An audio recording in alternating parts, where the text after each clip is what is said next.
As the world crumbles around me, as the world crumbles around me, as the world crumbles around me, as the world crumbles around me, as the world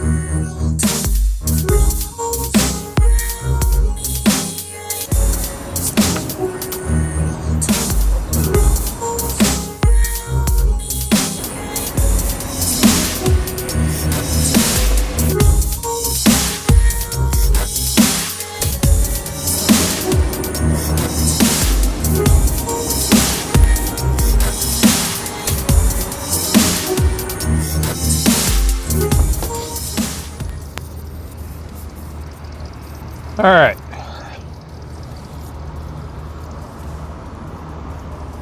Thank you for tuning into the podcast. We're going to cover two things today. One, the workflow for film. And that just went weird. The workflow for film. And I'm going to preach the virtues of film photography to the end of time. It really just doesn't get any better. You've heard of things of comedians being the comedian's comedian, or he is an actor's actor, and he does jobs that actor is really, or comedian is a comedian really for other comedians to enjoy.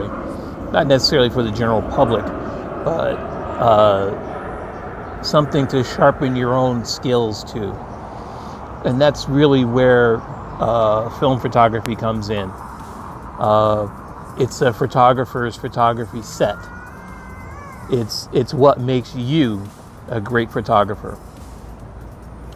And the second thing we're going to cover is skill set, and this directly feeds into that.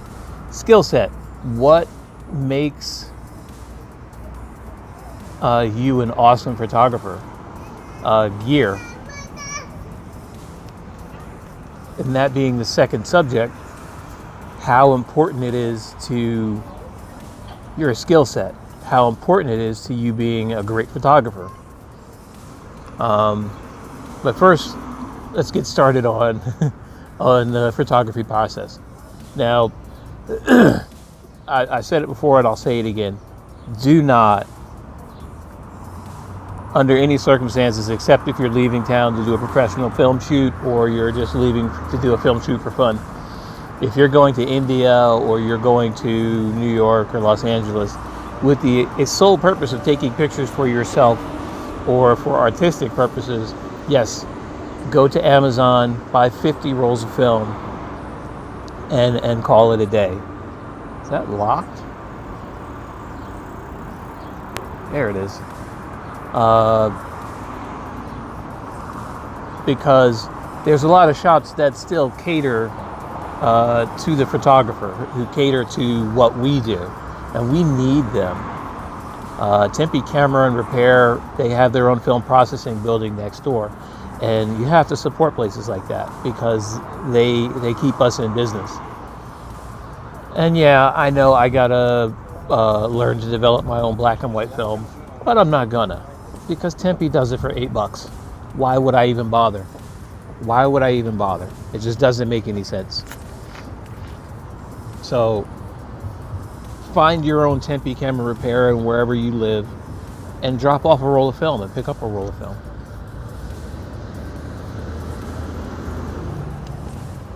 You spend $10 on way less.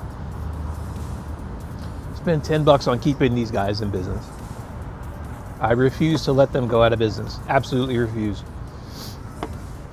So that's number one.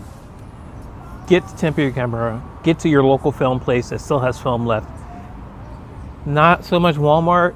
Walgreens. Walgreens does carry color film and sometimes black and white. but never under any circumstances get your film developed at Walgreens. They do develop film, but only color, and they don't give you your negatives back. So why would you? Don't do that.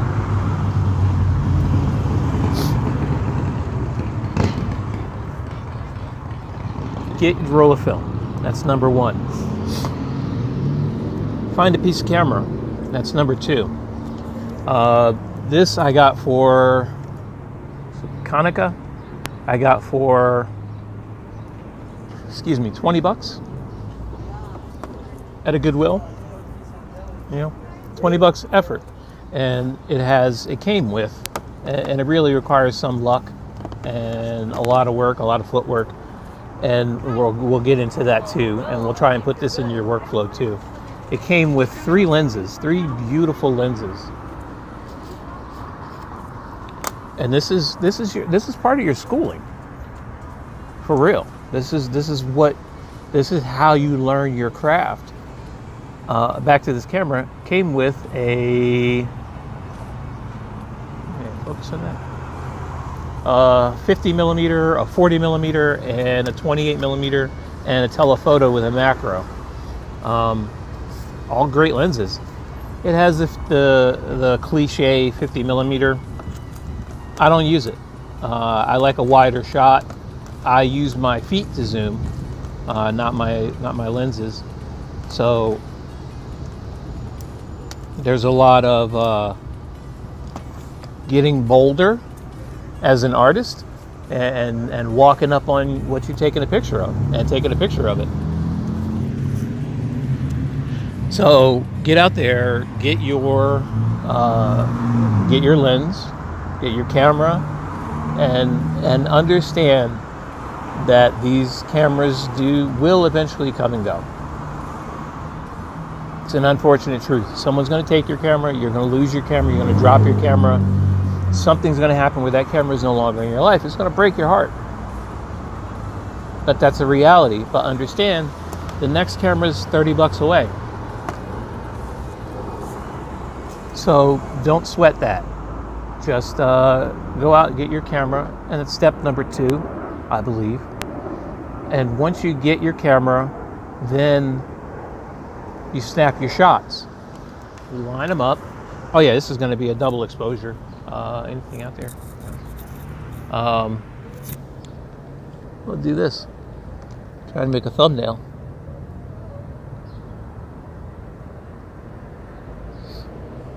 Oh, I like that.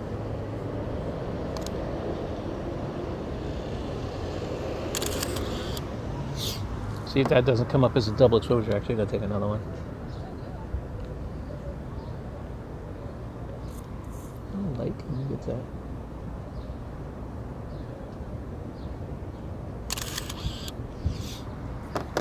You get your shots.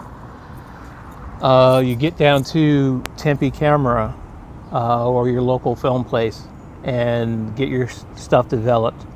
They give you a roll back. Once you get your roll back, then you run it through your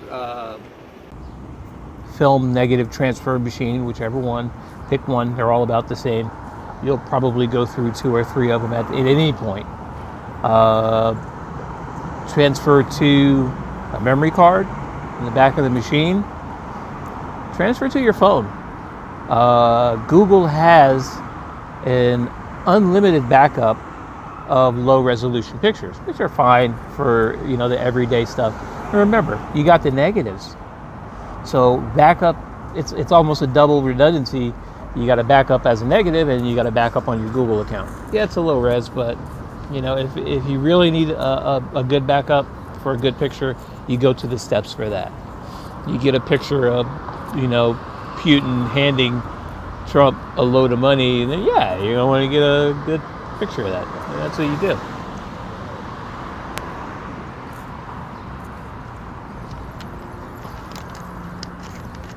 Excuse me. Filming at a restaurant, so I gotta make it look like I'm a customer, not a crazy guy vlogging into a camera. Once you get transferred to your negatives, you transfer it to digital. Find out what prints you want to make. Get your prints made. Take your prints down and have them make big giant copies of it. And edit the living daylights out of them on your phone.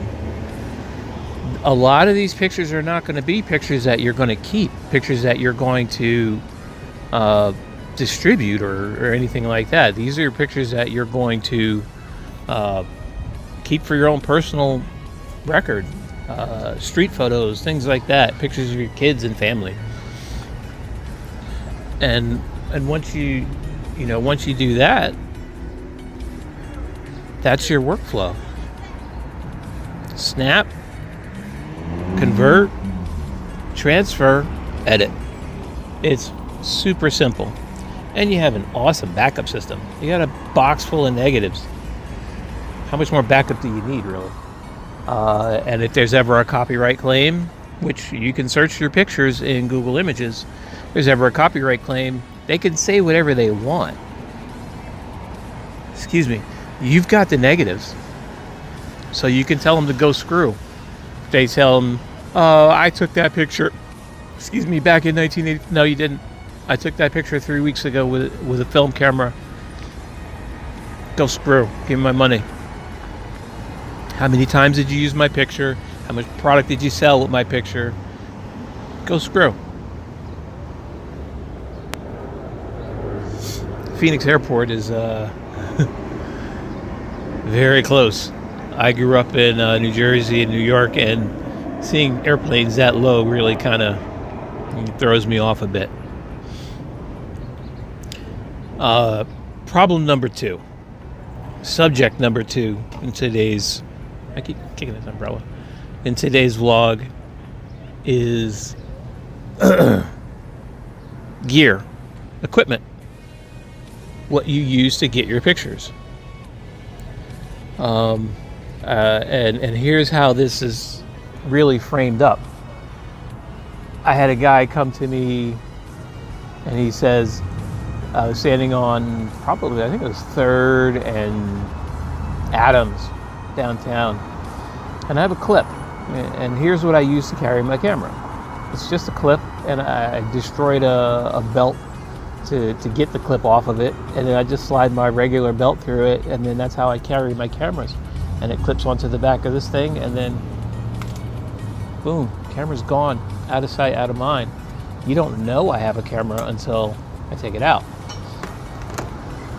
And that's almost essential to getting the shot before people see you and change their mind or anything weird happens. They never even know you're a photographer. The less gear you have, the better. Take off that freaking book bag.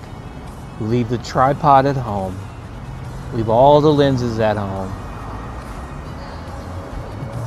God, if I see one more kid walking around with 800 pounds of gear like he's in the friggin' army or something, I'm gonna lose my mind. Just carry what you need. That's it. Just carry what you need. And all you need is one camera, one lens. That's it. And I can't believe I bought a 50 millimeter. I'm gonna remember those 2 pictures and see if they came out. I just don't like 50 millimeter lenses. I like the 28. Like the 28. I like a 16, even better, because I get right up on what I'm taking a picture of. I've never used a telephoto. I just always understood you have to get up on it. Leave the gear at home. Do I know what I'm talking about? Gear does not make you better. The more gear you buy does not make you a better photographer. Not in any way, shape, or form. The only thing that makes you better is you. Feel me? That's it. That's what makes you better. Alright, do I know what I'm talking about? Do I have any idea, or am I just batshit crazy? Take, for example, Bruce Lee. What gear did he have? He had shoes. He had those Chinese shoes. We called them Skippies back in the day. That's all. He had the shoes. He had that yellow jumpsuit. But answer me this: did the yellow jumpsuit have anything to do with him? The yellow jumpsuit had nothing to do with his level of ability. If that was the case, I'd be kicking your butt right now in a yellow jumpsuit. But I look awful in tight clothes, so I don't need to buy the yellow suit. I know if I want to get better at karate or jiu-jitsu or whatever it is, I need to practice that. And when he practiced, probably wore shorts, a pair of old sneakers. Maybe no shoes at all. Your gear has zero effect on your ability. You understand? Leave all that stuff at home. Anyway, that's all I got for you today. Love you guys. We'll talk to you soon. Bye.